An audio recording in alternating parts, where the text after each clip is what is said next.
So hot today, I feel like sticking my head in the freezer. I will. I will stick my head in the freezer. Warriors! Today I want to talk about this series called Jessica Jones. It's a series on Netflix, and I wouldn't be talking about it if I didn't think it was important for mental health issues. Bear with me. It's not just superficial. Jessica Jones is a superhero from Marvel, and I never thought the concept of superhero interesting until now. And I don't know if it's just a series. I never read comic books. I was never into superheroes or anything else.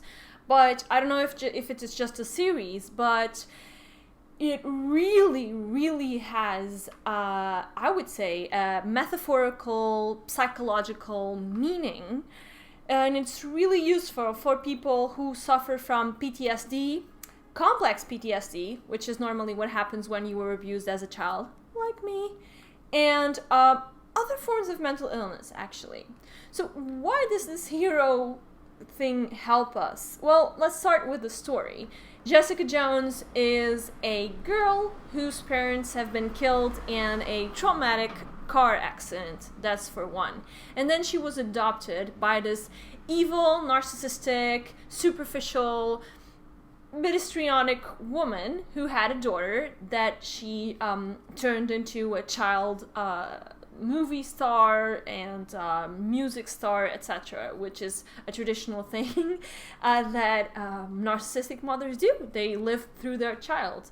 So there's already an interesting idea of the narcissistic family unit and the sick family unit and the problems it produces. One of the problems it produces, and this is all over the media, we see it everywhere, is that these child actors normally turn into really bad mental health patients because it's not normal to be pimped into being a star when you're 10, 11, something like that. And normally they suffer from personality disorders and drug abuse, and if they don't care for themselves, they might end up really badly. So this is her adoptive sister. And Jessica Jones, when she suffered this car accident, she actually gained superpowers. So she's super strong. I think this is a huge metaphor, actually, of how a traumatic event can make you stronger. And I don't know if I'm imagining things, but that's how I see it. And she can now help people. And this is also another metaphor, I think, of how when bad shit happens to you, you gain this kind of power, which technically it's called post-traumatic growth, which is when you suffer from a trauma, you learn from it, you gain insight from it, you see what it is to suffer, and you become a healer. A lot of people become psychologists because they suffered from trauma, childhood trauma. That's actually truth. And then this doesn't end here. Bad shit keeps happening to Jessica Jones. She is controlled by this guy who makes her kill someone because he's a mind controller, and that also is traumatizing. So this is something a lot of us suffer from when we were abused as children, or when something bad has happened to us, is a re-victimization.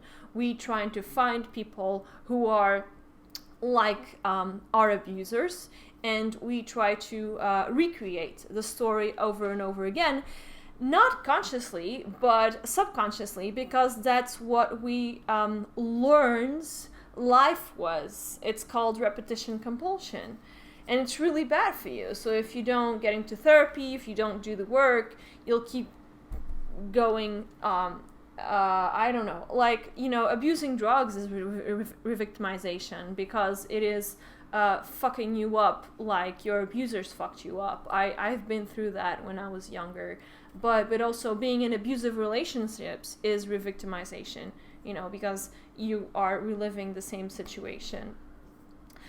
General shitty things happen to her, but the key thing here and what inspired me is that the character never victimizes herself, in the sense that she never feels sorry for herself or gives up. Although she has these fuck you attitude, she never gives up on fighting, and she has this really like forward and fighting attitude, and that's where we can learn from it. Because for me, I don't know how it is about for you, but for me, I tend to, after all the shit that I've been through, mental illness, family abuse, relationship abuse, everything, I tend to really feel sorry for myself, and that can freeze you in a victim mode that is really not productive. So if you keep fighting, if you keep going, that's really much more productive for you, and actually you have no choice. What are you going to do if you don't keep fighting? You're going to end up in a shitty situation for a very, very, very long time. Otherwise, if you keep fighting, yeah, shitty things can keep happening to you, but at least you're trying. And the trying makes you feel more alive. And that's also what I saw, is that if you keep going for it, you will feel more alive than if you stagnate and think, okay, whatever, anyway, all shitty things happen to me, so I'm just gonna give up. It's also important to identify who has the blame. A lot of us tend to blame ourselves for our abuse and for our mental health issues. Mental health issues are not your fucking fault. Mostly, if you have mental health issues, it's your family. I'm sorry. Normally it's social conditioning, so it's something from your youth that happens, or it's life. But anyway, I think it's productive to be mad at that, like the character is. The character basically spends the whole series trying to reclaim justice, chase the bad guys, who are the people who did this to her.